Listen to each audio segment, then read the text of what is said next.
Hey everybody, it is Tuesday, January 20th, 2026, and everybody knows about the crazy text that was sent over the weekend by Donald Trump to the Prime Minister of Norway. And that text said, "Considering your country decided not to give me the Nobel Peace Prize for having stopped 8 wars plus, I no longer feel an obligation to think purely of peace." We also know that he imposed tariffs on the countries that do not support his takeover of Greenland.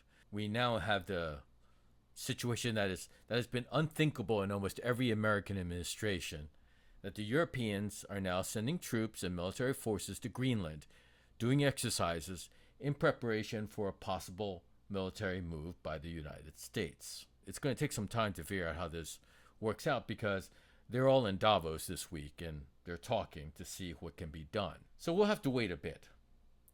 But there were several other events that have occurred within the last couple weeks that have gone relatively unnoticed. But it's actually hard to underestimate what a seismic impact these events have on the future of the United States. Let's start with Mark Carney in Canada. He just got back from a trip to China where he signed a trade deal.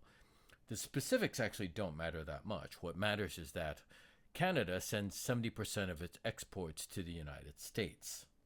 And in deference to the United States, China and Canada have had a deep freeze in relations. Now all that has changed. They have an ongoing dialogue. And now they can prepare for future trade deals without the United States. And remember that Trump promised that there would be U.S. manufacturing and increased exports. Well, this guarantees that there will be a lot fewer buyers for U.S. products in the future. And then there's Mercosur, which of course you will say, what? I'm sure nobody in the U.S. knows what this is except for the people involved. Mercosur is a huge free trade zone, and it includes Argentina, Brazil, Paraguay, and Uruguay. And Europe and Mercosur signed a free trade agreement, which will cut some tariffs up to 90%, some phased over 10 to 15 years, but the trade in that bloc is $129 billion. Now, this has been many years in the making, but I'm sure that Trump did not slow this down one bit. He probably accelerated this a lot. And that also means that while we are raising tariffs, that these countries are setting up zones that are reducing tariffs. And remember the huge EU trade deal that was announced by Trump last year? The one that covers about 1.6 trillion euros of goods and services between the EU and the United States? The one in which the EU accepted a 15% tariff on goods going from the EU to the US, which, by the way, we as consumers pay, and in which the EU accepted 0% tariffs on goods going from the US to the EU.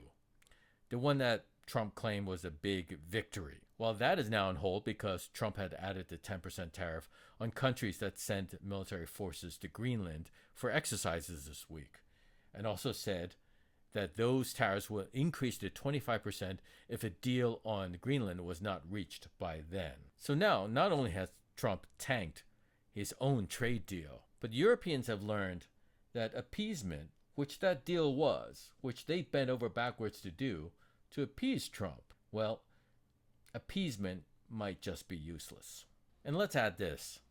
China just announced a 1.19 trillion trade surplus last year, which is a 20% increase from 2024, which means that in all of Trump's attempts to hurt China, all the trade tensions and all the huge tariffs that have been bouncing around up and down, that China did just fine without us. And there are these MAGA people saying, well, China lies. But remember the farmers. Because of that trade war, China just decided to buy soybeans from Argentina and Brazil instead of the US, leaving American farmers out in the cold. I don't think China was hurt there. And finally, there's this, which is a really big one, and which I'm sure most Americans know nothing about.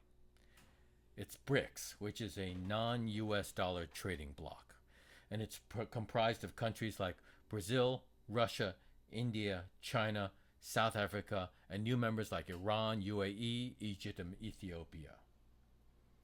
And to understand how big a deal this is, you have to understand that almost everything in international trade is conducted in dollars. Well, these countries have set up a non US dollar trading zone, which means they don't need US dollars anymore. They don't need US banks. And that could have a huge impact also on buying US debt, because they buy US debt because it is denominated in dollars and they need the dollars. That will dramatically reduce the influence of the US around the world. And it also means that the US will have a hard time borrowing in the future because people just don't need the dollar as much. In fact, the US dollar has been dropping. And you can just take a look at this chart. You see this? This is January 25. I wonder what happened then.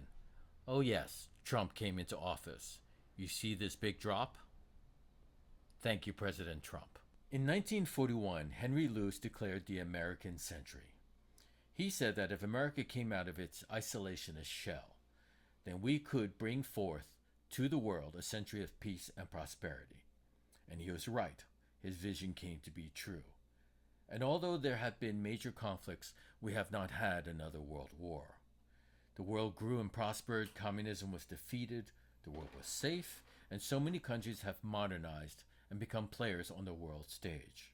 And now, Trump is not only destroying the international system that we built, but also the foundations of what made us great. People loved America. People wanted to work with America, and they did because they chose to. And now, every country is figuring out how to survive without America. We are about to find out that so many things that we take for granted are replaceable. America has become so comfortable, and especially Trump and MAGA, that we have forgotten how we got here, which is with our allies and friends. The decline of America will take time, and we will be a powerful country for a long time. In fact, I think that if we had the right policies, we could probably lead the world for several more generations. But now, every country in the world is rushing to figure out a way to change that.